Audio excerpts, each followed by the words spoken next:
Alô, queridos alunos, dando continuidade ao nosso sistema de aulas gravado, mais uma vez nós estamos aqui para tentarmos deixar claro todo o processo relacionado à construção da União Europeia. Por que eu estou falando sobre a União Europeia? Você deve estar lembrado que o nosso conteúdo é Europa, regionalizações e natureza. E dentro desse tema, regionalizações e natureza, nós abordamos na aula passada o significado e o que é a União Europeia. Pois bem, nós vimos todo o processo que levou à formação da União Europeia.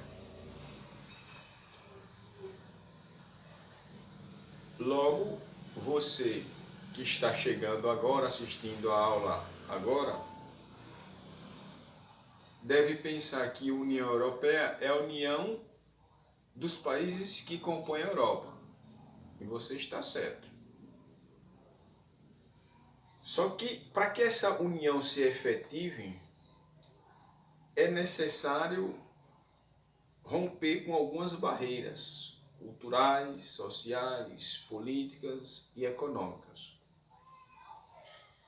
Essa é a pretensão do bloco chamado União Europeia. É deixar as diferenças aqui no cantinho e tentar tirar o que há de melhor nessa união. Contudo, não é fácil você abrir mão de suas características e, consequentemente, os seus problemas. Porque os seus problemas vão com você, aonde você estiver. Enquanto você não resolver seus problemas, os seus problemas irão te acompanhar. Da mesma forma, os países que compõem a União Europeia. A União Europeia, de modo genérico, tem objetivos espetaculosos com relação à economia, com relação à sua organabilidade, com relação à possibilidade de haver uma comunidade comum. Certo, professor? Então, a União Europeia só é sucesso? Não. A União Europeia tem problemas. Embora tenha chegado na sua última fase institucional,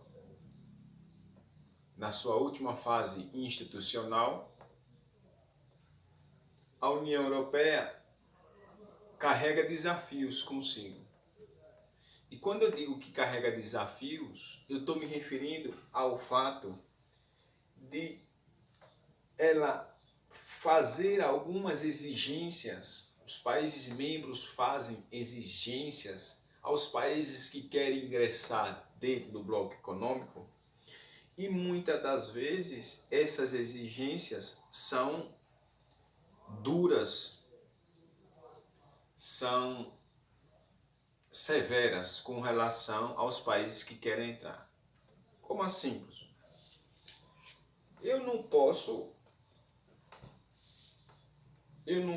dentro de um bloco de cooperação, como rico, estar cobrindo a falha ou a incapacidade de gerenciamento de outros países. É essa a exigência que países altamente industrializados, feito a Alemanha, feito a França, feito a Inglaterra, fazem aos países que querem entrar. Que respeitem alguns requisitos. Entre esses requisitos exigidos para ingresso na União Europeia, tem que ter economia estável, baixa inflação, permitir a livre circulação de pessoas, democracia, respeito aos direitos humanos, igualdade entre homens e outras pessoas. Eu quero que você guarde bem, igualdade entre homens e mulheres. Porque mais tarde nós iremos falar numa coisa chamada IDG, Índice de Desigualdade de Gênero. Nós iremos falar mais adiante. Então, apesar dessas exigências, a União Europeia enfrenta problemas sociais, como o crescimento do terrorismo e da xenofobia. Ora, professor, o que é xenofobia? No seu livro tem, na página 82 tem. Xenofobia é aversão ou hostilidade em relação a estrangeiro ou minorias étnicas. Ou seja, existem países dentro da União Europeia que ainda manifestam esse tipo de comportamento. Esse comportamento é grave, além de problemas sociais graves. Existe uma sigla aí que está escrito aí no livro de vocês, PIGS. PIGS. Esse PIGS representa Portugal, Irlanda, Itália, Grécia e Espanha. Esses países apresentam grande instabilidade econômica, grande instabilidade econômica, ou seja, eles economicamente não são muito bem. E essa instabilidade econômica desses países, que corresponde a essa sigla, fazem com que a zona do euro se fragilize, porque teriam todos que contribuir de maneira igualitária para a estabilidade do bloco. Contudo, como essas nações instáveis economicamente e socialmente vão contribuir de maneira igual, a não ser mediante uma adoção de um conjunto de medidas austeras. E quando eu falo austera, eu estou falando duras, severas para com a sua população.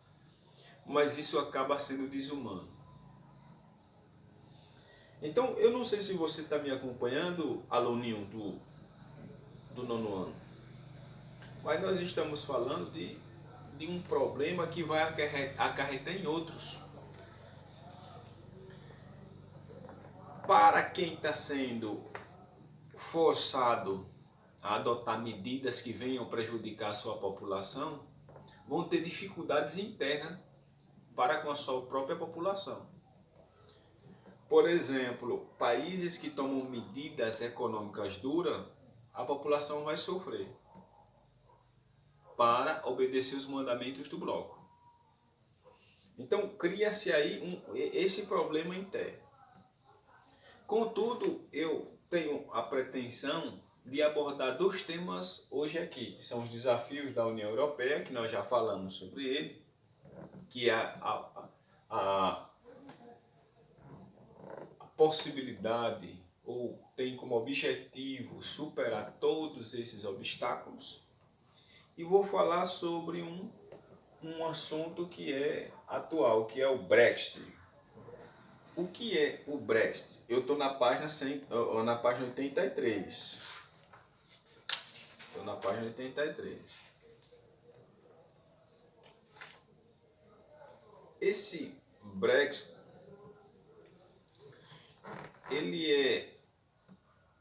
se trata, na verdade, de uma sigla em inglês que se refere à Grã-Bretanha, Inglaterra.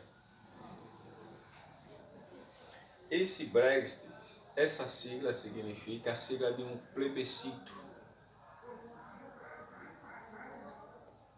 o qual a população inglesa teria que votar pela permanência ou saída da Inglaterra do bloco econômico conhecido como União Europeia.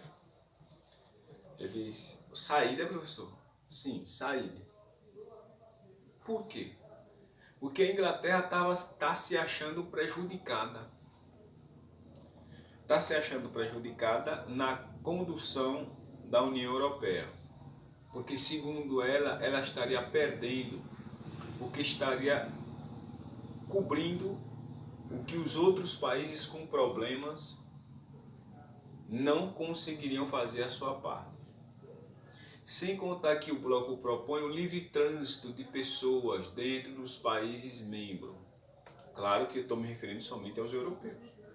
Então, imigrantes de outras nações estavam tomando os empregos dos ingleses na Inglaterra. E a Inglaterra chama isso de prejuízo. E apresentou para a sua população um referendo, o qual é uma consulta pela saída ou ficada da União Europeia no bloco. Então, o fato é que 52% votou pela saída. 52%, ou seja, foi meio a meio. Só que existe uma ala que defende a permanência, como você viu aí na votação. Por quê? Porque, segundo eles, essa ala que defende, a Inglaterra poderia ter mais prejuízo, porque se sofreria sanções por parte da União Europeia. E o fato é que as negociações ainda estão continuando para que se diminua o prejuízo. Voltando para a página 84 e 85, que serve como atividade de vocês, eu gostaria de falar, eu disse a vocês que eu ia falar sobre IDG, que é o Índice de Desigualdade de Gênero. O fato é que esse índice de igualdade de gênero está se referindo à diferença entre homens e mulheres dentro do bloco, sob todos os aspectos. A proposta dessa atividade é fazer com que você trabalhe com a leitura de gráfico e mapas. E a partir dessa leitura, você responda as questões da página 84 e 85. No caderno, poste para mim, no privado, para que nós possamos, na próxima aula, dar continuidade ao nosso conteúdo. Atenção, leia o mapa através do índice, leia os gráficos a partir das demonstrações e responda as questões. É fácil, é só uma questão de bom senso aqui. É só uma questão de bom senso. E atenção, é claro. Então, eu espero que eu tenha sido entendido. Tenha uma boa aula e deixe seu like.